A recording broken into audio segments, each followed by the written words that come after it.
जिसने अपने जीवन में थोड़ा ना थोड़ा दुख सहा है, लोगों के शब्दों को, अपशब्दों को, तानों को जिसने सहा है, वही इस संसार पर राज्य कर सका है और वही शहंशाह बन सका है। जो सहना ही नहीं जाना, मेरे राम जी महाराज ने कितना सहा। माता केकई ने अपशब्द कहे, मां मंथरा ने उनको भड़का दिया, केकई मां ने उनको वन भेज दिया, वो भटकते रहे, घूमते रहे। बीच में मां जानकी जी चली गई, भूखे रहे, भोजन ना मिला, फल का सेवन करते हुए वनवासी के कपड़े पहनकर अपने जीवन को मेरे राघव जी ने जिया। मेरे भगवान कृष्ण कारागार में जन्मे, कारागार से निकले, मां यशोदा की गोद में अपने माता पिता को छोड़कर पहुंच गए, अपने माता पिता को छोड़। कितना सहा। वृंदावन, गोकुल, बरसाना, नंदगांव सब छूट गया मेरे ठाकुर जी का, और आखिरी में मथुरा में निवास किया। मथुरा भी छूट गया, द्वारिका में निवास किया। कितना सहा मेरे भगवान कृष्ण ने। राम जी ने सहा तो अयोध्या के राजा बनकर बैठ गए, भगवान कृष्ण ने सहा तो द्वारिका के राजा बनकर बैठ गए। आप जिस दिन सहना सीख जाओगे, उस दिन आप भी कहीं ना कहीं के राजा बनकर बैठ जाओगे, ये निश्चित है। एक बहू बात बात में कह देती है, मैं किसी की नहीं सुनूंगी, मैंने अभी तक किसी का नहीं सुना, मैं सह नहीं सकती, मैं नहीं सुनूंगी। बहू कहती है मैं किसी की नहीं सुनूंगी, सास कहती है मैं किसी की नहीं सुनूंगी, बेटा कहता है मैं किसी की नहीं सुनूंगा, बाप कहता है मैं किसी की नहीं सुनूंगा, पड़ोसी कहता है मैं किसी की नहीं सुनूंगा। तो सुनेगा कौन? सियोर वाला महाराज।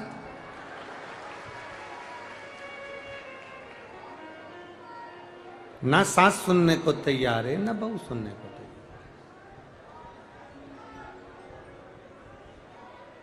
ना सास सुनने को तैयार है, ना बहू सुनने को तैयार है। और हमारी सहनशीलता गिरती चली गई, हमारी सहनशीलता समाप्त होती चली गई।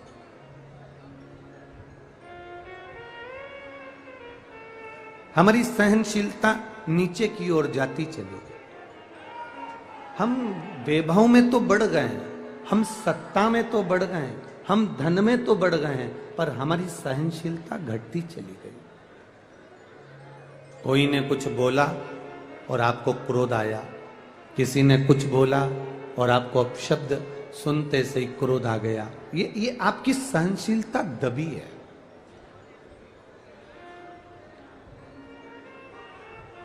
एक सरल सी बात आपके जीवन में उतारिएगा, एक सहज सी बात आपके भीतर रखिएगा। महाराज, मेरा निवेदन है सभी श्रोता भाई बहनों से, ये इतने सारे जो भक्त लाखों की संख्या में आए हैं, ये कथा सुनने के लिए आए हैं। मेरा केवल थोड़ा सा निवेदन है, आप 4-5 लोग, 6 लोग, या तो कहीं जगह मिल जाए तो बैठ कर शांति से इतने लोगों को कथा सुनने दें जैसे जिंदगी सार्थक हो जाए। 5वें दिन की कथा है। आज मेरा बाबा क्या तुमको देकर चले जाएगा पता नहीं, उसको दिल से आप रिझा लें। 3 घंटे की कथा में आधा घंटा आशीष भैया ले लेते हैं, 2.5 घंटे की कथा हम बोल पाते हैं। अगर आप सुन लेंगे, स्वीकार कर लेंगे तो हम लुटा कर चले जाएंगे, बाद में आपकी मर्जी है, आप उसको स्वीकार करें ना करें। बस इतना निवेदन है कि हमको टाइम पास करना नहीं आता, कि हम कथा में 2-4 भजन गा दें और टाइम पास कर दें, और 2-4 भजन गाकर थोड़ी बहुत टाइम पास कर 3 घंटे पूरे कर अपने घर चले जाएं।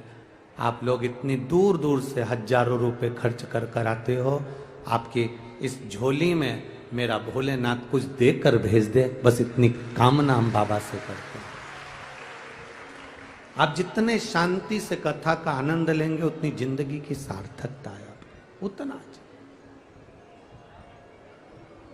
अपने जीवन की एक आनंदता। हमारी सहनशीलता घट रही है, हमारी सहनशीलता समाप्त हो रही है, हमें कोई अपशब्द कह देता है, हमें कोई ताना दे देता है, हमें कोई गाली दे देता है और हम क्रोध में आ जाते हैं।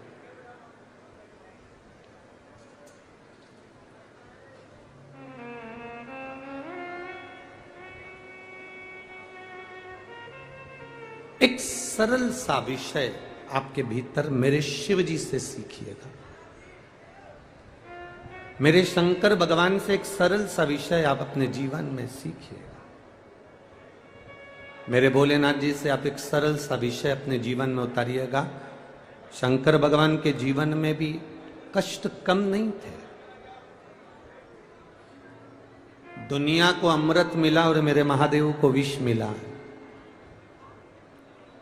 कोई कोई घर की बहू ऐसी होती है, कोई कोई घर का बेटा ऐसा होता है, कोई कोई घर की माताएं ऐसी होती हैं, कोई कोई घर के बुजुर्ग ऐसे होते हैं, कोई कोई घर के बहन बेटी, घर का बड़ा, घर का बुजुर्ग, घर का समाज का कोई ना कोई व्यक्ति ऐसा होता है जिसको सुनना पड़ता है, जिसको सहना पड़ता है। और जिस दिन आपने सहने की और सुनने की आदत डाल ली, उस दिन आपकी जिंदगी सार्थक हो गई, उस दिन आपका जीवन सार्थक हो गया। क्या महादेव जी के जीवन में दुख नहीं आया? शंकर भगवान के सम्मुख में विष का प्याला आया, पी गए।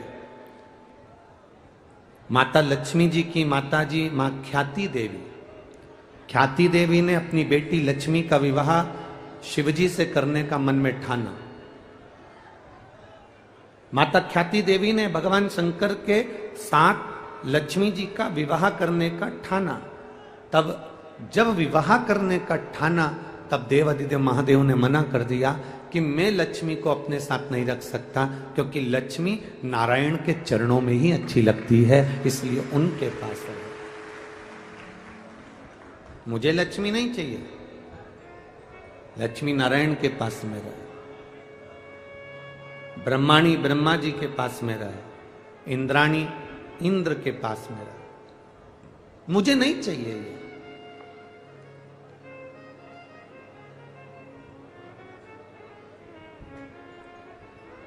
विष आया, कष्ट आया, स्वयं के रिश्तेदार भी भगवान भोलेनाथ को अपशब्द कह दिए। आप में से कितने लोग होंगे जिनके ससुर आपके मुंह पर गालियां दे रहे हो, अपशब्द कह रहे हो? जमाई के एक बहू को सास अपशब्द कह देती है, एक बहू को ससुर अपशब्द कह देता है, पर बहुत कम स्मरण में आता होगा कि कोई जमाई को ससुर अपशब्द कह रहा। भरी सभा में, पूरी सभा लगी हुई है, पूरी सभा, और इतनी बड़ी सभा में अपशब्द ससुर अपने दामाद को कह रहे हैं कि मैं शंकर, तुमने अपने ससुर का सम्मान नहीं करा, इसलिए मैं तुम्हें श्राप देता हूं कि तुम शमशान में निवास करोगे। तुम मेरा अपमान करे हो, इसलिए मैंने तुम्हारा अपमान कर दिया। शिव जी का अपमान करना कोई बात नहीं है।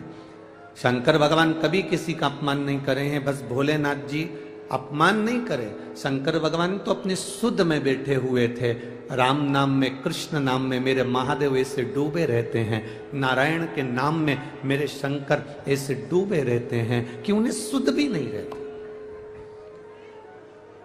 उनको सुध नहीं रहती मेरे महादेव को।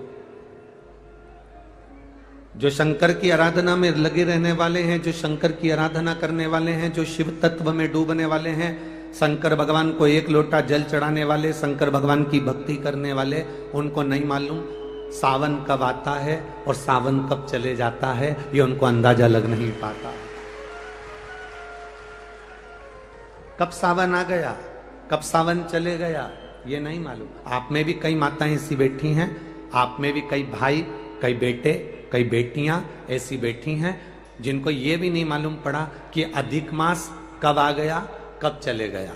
सावन के बीच में कब अधिक मास 1 महीने का पूरा निकल गया, आपको मालूम ही नहीं पड़ पाया, क्योंकि आप शंकर की भक्ति में ऐसे रमे हुए थे, शिव जी की भक्ति में ऐसे रमे हुए थे कि सावन 2 महीने का हो गया तो भी सावन कब निकल गया पता नहीं पड़ पाया, और 5-6 दिन बचे वो भी निकल जाएंगे तो मालूम नहीं पड़ पाया।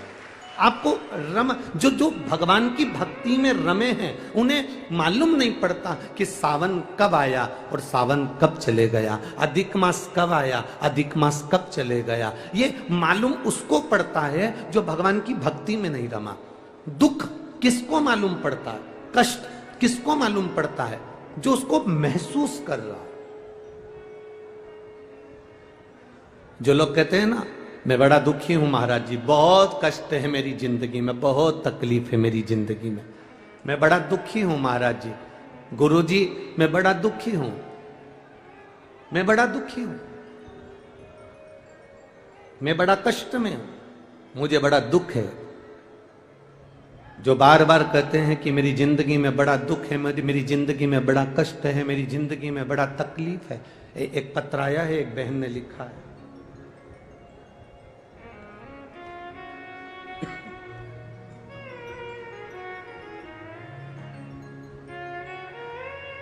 रामेश्वर गुप्ता, संगीता गुप्ता, कहीं बैठी हो तो हाथ हिला सकती हैं, कहीं बैठी हो तो अपना हाथ हिला सकती हैं। रामेश्वर गुप्ता दिख गई क्या? हाँ हाथ हिला तो बहन ऐसा एक बार, हाँ ठीक है दिख गए, हाथ हिला। रामेश्वर गुप्ता, संगीता गुप्ता, राजस्थान कोटा केशोरया पाटन से हम आए हैं। बाबा का हम क्या गुणगान करें गुरुजी, 16 साल तक संतान का सुख नहीं हुआ गुरुदेव। ऐसा कोई व्यक्ति नहीं था जो ताना ना दिया, अपशब्द ना कहा, आड़े तेड़े वचन ना कहे हो, बांझ जैसे संबोधन से भी हमको संबोधित कर देते थे लोग। गुरुदेव सारे डॉक्टरों को, राजस्थान के, मध्य प्रदेश के सब डॉक्टरों को दिखाया पर आराम नहीं लगा। तब बाबा की कृपा का हम क्या वर्णन करें गुरुदेव।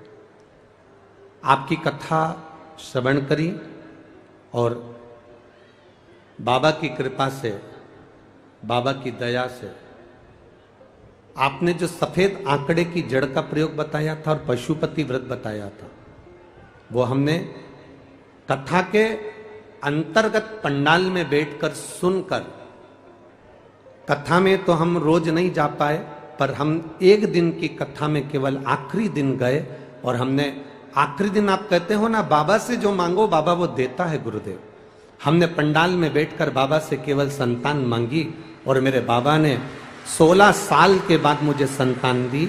इसलिए मैं बाबा को यहाँ प्रणाम करने के लिए आए हैं। ये शिव तत्व ओघड़ी है। बैठिए बहन, बहुत बहुत साधुवाद। हर हर ये ओघड़ी है शंकर।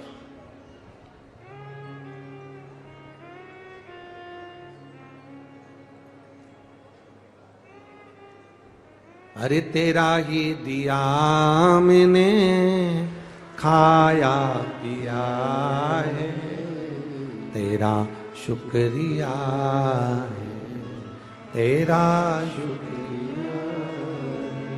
मुझे भोले बाबा ने बहुत दे दिया है, तेरा शुक्रिया है, तेरा शुक्रिया। ये उसकी कृपा से मिला। आप बैठ जरूर गए हो, आप आ गए हो शिव महापुराण की कथा में। कई लोग हमसे कहते हैं गुरुजी आप हमेशा कथा दोपहर में बांचते हो, तो आखिरी दिन की कथा भी तुम्हें दोपहर में करना चाहिए, फिर तुम इतनी जल्दी कभी 8 बजे कभी 9 बजे सुबह से कथा रख देते हो, उसका कारण क्या है? हमने कल कथा में आपको कहा था, रेत के ढेर पर शक्कर को पटक दो, चींटी उस शक्कर को उठाने आ ही जाती है। अगर जो शंकर के भक्त हैं वो समय नहीं देखते, शिव की उपासना का समय कहां है?